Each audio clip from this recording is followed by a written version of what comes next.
How would it feel if every day felt free, fun, and fulfilling like a Friday? Yeah.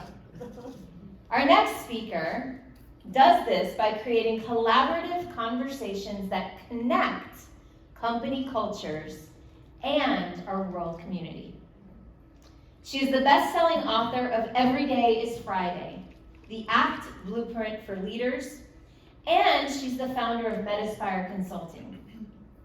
Her team has cultivated transformational change for some of the largest companies in the world, including American Express, JP Morgan Chase, and Hewlett Packard, saving each of them millions of dollars. Her work has appeared in Forbes magazine, Harvard Business Review, Amex Open Forum, CBS, and iHeartRadio. Please welcome Nina Segura.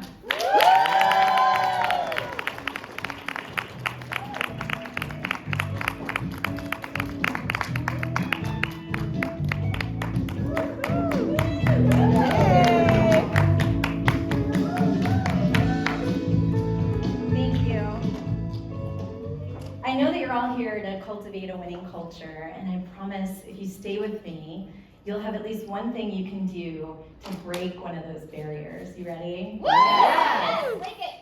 A long time ago, before any of us were born, there lived a king, and he had no heirs.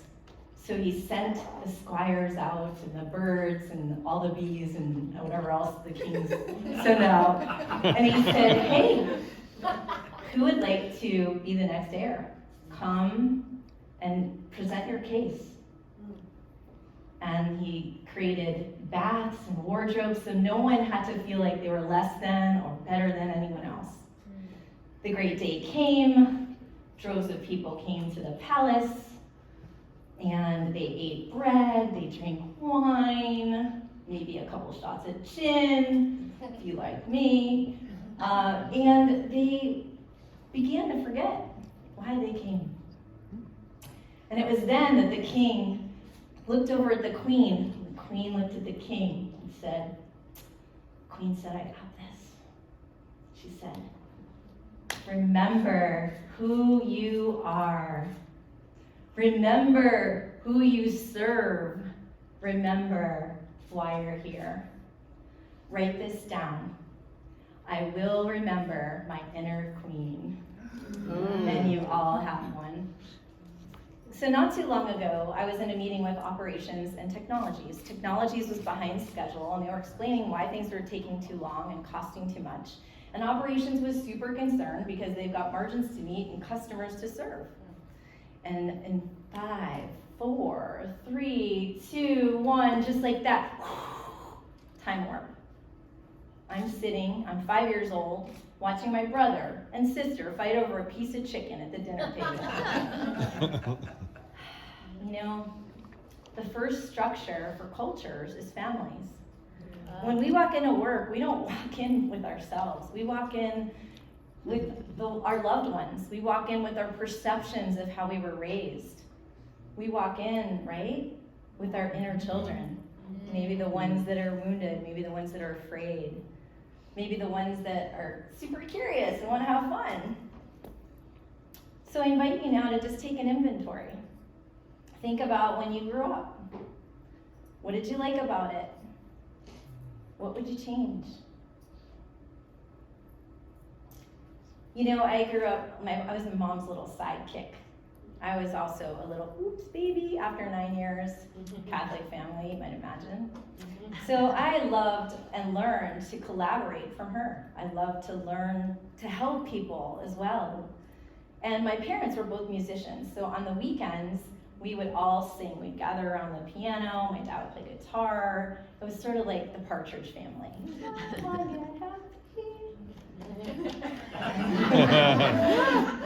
If you don't know who the Partridge Family is, I know I'm dating myself, please Google it.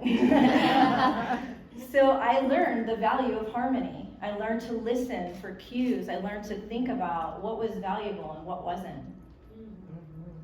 And later we'll be doing an exercise so that you can start listening for those connections. When cultures create support systems, when people feel like they belong, that's when we can attract and retain the best talent. That's when we can form experiences for customers to have a lifetime of experiences with us. I also learned from my childhood, and maybe you can relate to this, to push myself really hard. Sometimes a little too hard. Sometimes I need to take my hand and put it in my heart, feel my stomach, and say, you know what, you worked really hard. It's okay, you can go rest now. And sometimes when I'm feeling really disconnected and I'm going crazy, I do the same thing. I put my hand on my heart and my stomach, and I just listen. And sometimes I'm like, hey, tell me whatever you have to say. I want to hear it all. And I wait. Sometimes I don't hear a thing. But I know I asked. I know I stayed connected. The best leaders embody belonging. And the best way to do that is to take a hot minute and connect. You know, that story that I told you a little while ago, the initial part of the story, when I first heard it, was actually that the king waited for people to come and explain why they should be the next heirs. And the people came, they ate and drank, they forgot why they came, and they left. And I added the queen, and I'll tell you why. And you can look this up, but in the leanin.org, they've expressed a number of studies that they've done, and mostly women bear this desire to help people know to belong, that they belong. They'll have conversations and they'll be allies for other people in the workplace. And so I'm asking you, regardless of how you identify, to think about one thing, that if you really want to attract and retain the best talent, think about being an ally for someone. First, yourself. And second, someone else, right? Leaders create leaders. So it is said that 86% of the people who have an ally at work will actually say that that's one of the best places to work because they have an ally. Also, 53% of them say that they wouldn't leave because they have an ally. So if you want to attract and retain the best talent, and you really want to cultivate a winning culture, think about those things. It sounds like we're really ready to tap into the power of cultivating a winning culture, and I'm super excited to share more with you. So if you're ready, just stand up